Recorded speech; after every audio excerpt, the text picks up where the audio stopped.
Welcome to Build in Public, the podcast where industry leaders pull back the curtain on how they actually built it. The hard calls, the pivots, the moments AI changed everything, and the lessons they learned that they wish they had known sooner. I'm your host, Troy Mann. Each episode, we dig deep with founders, operators, and innovators who are growing businesses in a world that's moving faster every day. No polished narratives, no highlight reels, just real conversation about the journey. Let's build. Today, we're talking about the evolution of software development in the AI era with Dan Linn, founder and CEO of Hello World.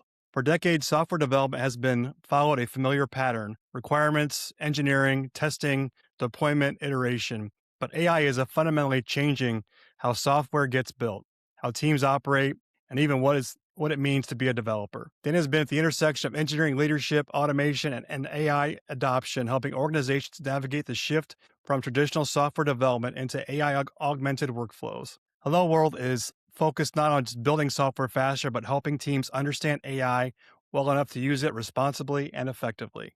Welcome to the podcast, Dan. Excellent, Troy. Thanks for having me.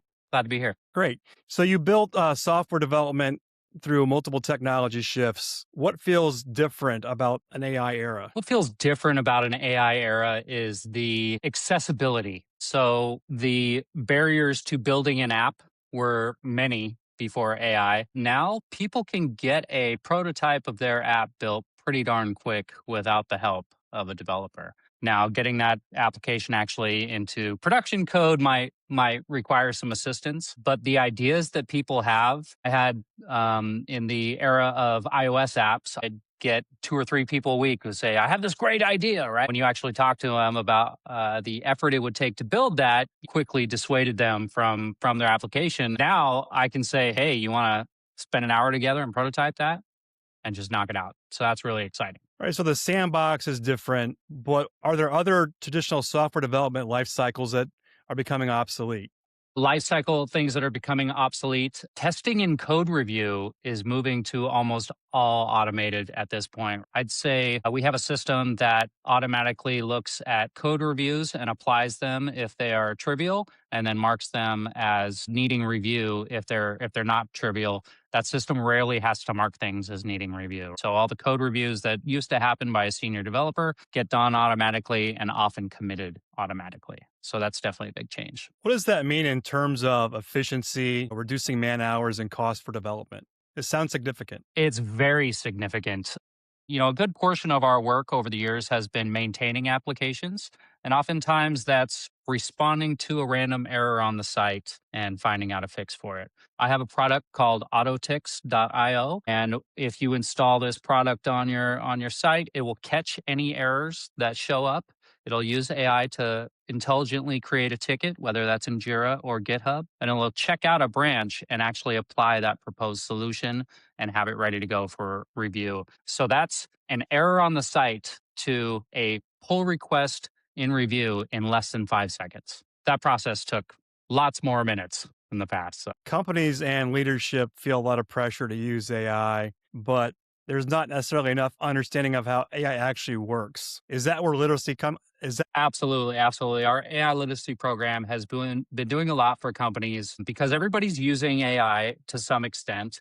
They don't necessarily know all the privacy concerns, the ethical concerns, the potential issues they have coming up when the eventual bait and switch on paying for what credits actually costs happens. So I really try to impress upon people. I try to explain what AI is, right? AI is a fuzzy thinker like we are. We're very good at taking context and finding patterns, much like AI is, but we still need to use calculators and rulers if we're doing hard math or measuring stuff. And there's this impetus to just throw AI at everything. AI will be my calculator, but that's not exactly true, right? There's plenty of examples of bad math out there, which means AI is trained on bad math. You can't just have it replace a system. You need to use AI to build your company's better calculators and better rulers. So that's what I really try to emphasize. Once companies become AI literate, where do you usually see the first automation opportunities? Interesting. I always try to start with some sort of reporting. Tell me about some number that you have to get on a weekly basis that takes more than one source. If you can't copy and paste that number right off the bat, that's an opportunity to automate that reporting and make sure those numbers are readily available for you. It's also a quick win for them too, so they can see the power of AI. So that's generally one of the first areas. You touched on auto ticks earlier.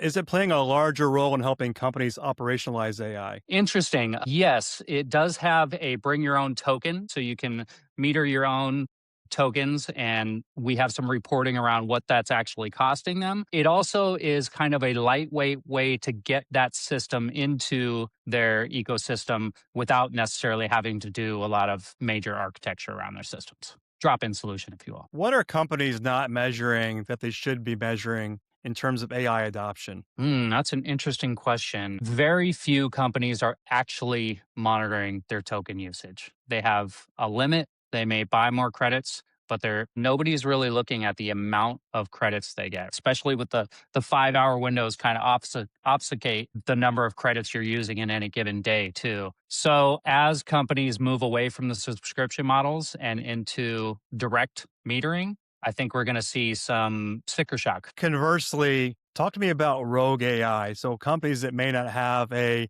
developed AI ecosystem, they don't have rules in place, and their employees are just kind of pulling it out because they use it on their off time. What does that look like? Sure. Lots of concerns there. One, chances are they are probably sharing all of that data back with the model.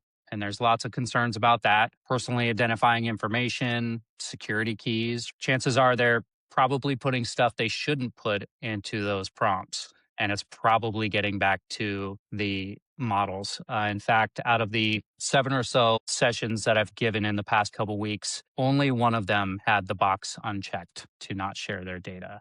It can be a little bit of the Wild West out there. Plus, if they start doing actual coding with it, vibe coding, it can get really destructive really quick. And there's horror stories of people accidentally deleting their entire production database and stuff too. So it's a lot of power at your fingertips. So you need to have good policies in place. How do you identify whether AI is actually improving productivity versus just creating activity? That's a great question. And one thing I try to tell people is that when you're examining something for an automation and how much time it's going to save, you also need to factor in how much time it's going to take to maintain that. Applications need maintenance just like cars and houses, and even more so because the infrastructure behind them is constantly changing. So you need to have somebody to maintain these automations. And if that's not somebody designated on staff or with a third party, you're eventually definitely going to run into problems. AI is making massive improvements very quickly. I keep hearing it's getting twice as good every 3 months. And I'm sure that rate is doing nothing but speeding up. How do you address the I'll just use Claude code argument when you're dealing with prospective customers? So they think they can do it on their own. I guess it's the typical make versus buy scenario. Yep.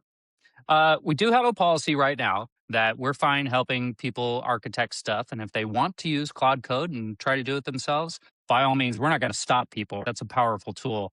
However, if they come back to us and want us to work on that, there's a little bit of an extra charge per hour to look at Claude Code. Okay, so obviously it takes more time to unwind what they put together, and now you're Right. you're giving them a speed limit penalty for going out in the wild, so to speak. Essentially.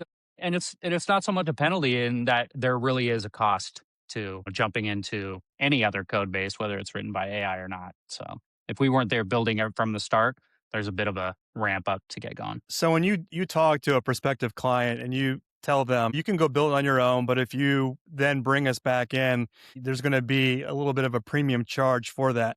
Does that usually stop them in their tracks, or do they just kind of, okay, I got it, and they call you later and say, hey, come help me? Depends on the project. Depends on the project and the person. As individuals get more tech savvy, I've met executives who were able to build very competent apps that help them. Are these production level apps that could be customer facing? Absolutely not. And so I'd say it definitely depends on the abilities and capabilities of the client themselves and what the project is. I do if I think they're going down the wrong path with Claude, I will try to counsel them that I think this is going to be a little tricky to do on your own. But I'm a soft sell. I don't pressure people too much. So How risky is that environment of just using Claude code, given where we're at with AI, given the speed of development, the speed of change. I would just worry about the overall sustainability of any given solution. Absolutely. I'm rarely seeing people add any authentication to their applications. So now we have tons of vibe coded applications that are just sitting out there on the web with very little security in them. And on the flip side, AI is getting really good at hacking stuff. It's possible you could see a hacking apocalypse where all these vibe coded sites that never added any authentication or anything are all of a sudden exposing all their data to these AI bots. Very interesting. There's a lot of economic uncertainty, a lot of challenges in today's market environment. Where do you see Hello World in 12 months? And what are the biggest challenges to getting there? That's interesting. We're really trying to transition away from being just a vendor for people and really trying to be a technology partner. It's getting harder and harder for companies to manage just the technology within their organization, especially if you're a smaller company. Smaller companies can't necessarily afford a full time CTO. So the fractional CTO work that we do seems to be picking up a lot because people really need it.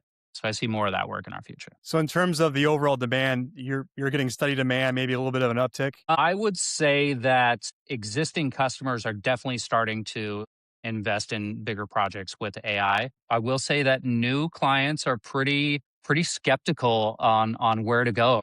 Everybody says that programming is replaced by AI, and a lot of people have that in their head already. If I'm talking to a potential client and they're adamant on using AI for it, I'm not going to stop them, and I'm not going to spend a whole lot of time trying to convince them.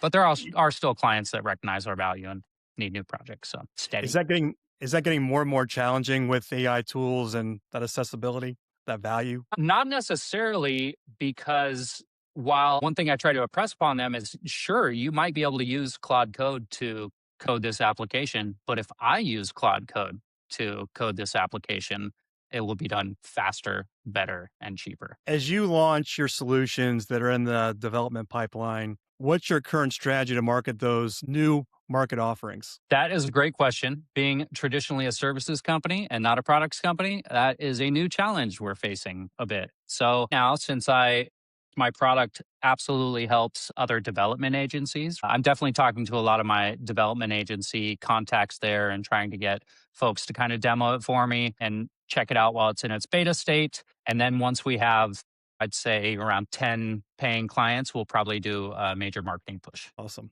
You talked about the low hanging fruit being data, getting that data pulled together to show that power. What are some processes that are almost shockingly still really relying on the human touch and not automated yet that you see on a daily basis? Responding to clients' needs, whether that's a proposal, whether that's an email, that still needs a human touch. The AI does not have all the context of your client relationship with that client. So there's so much nuance to dealing with clients and responding to clients that it's very important for us to make sure that everything going out to clients is read. We're fine if you use AI to, supplement some writing, but you have to make sure that that writing is correct, right? You can't just go with the first response that AI sends and assume that's the one. I'm seeing a lot of that. Back 20 years ago, I was in the appliance industry. And at that time, everything was about sustainability, about green, and there was a lot of greenwashing. If you think about today and AI is so prolific, is there a lot of AI washing? Absolutely. It kind of goes both ways, though, too. There's a lot of fear mongering around AI. It has the potential to create a utopian society for us. And it also has the potential to just create quadrillionaires. So I think it's up to us as a society to determine how we're going to handle this new paradigm that we're in. Where are you placing your bets? I'd prefer to hold those cards close to my chest, but I don't have a lot of faith in the overall altruism of the human race. Only takes What is one bad apple. That's true. That's absolutely true. What's your biggest challenge today that you're trying to overcome? My biggest challenge today, I would say you kind of touched on it, is impressing upon clients the value that we bring. While there's a lot of different ideas and thinking around AI, some folks expect that when you're using AI, then everything will be cheaper and faster. Well, we're still paying for those AI resources. We developed all those AI resources. There's a lot of value that goes into what we do that's kind of behind the scenes. In fact, I touched on maintenance before. It's sometimes hard to prove value to a client when nothing they see has changed.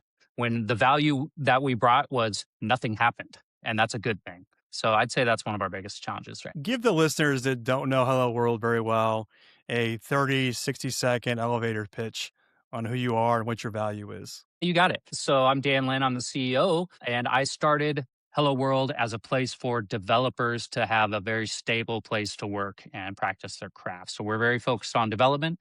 We partner with other agencies, often other design agencies, even other development agencies to kind of take on some of their harder problems or bigger projects. And then we also offer education courses and consulting around AI and development and fractional CTO work. Dan, it's been great having you on and hearing about the journey, hearing about Hello World and the environment out there.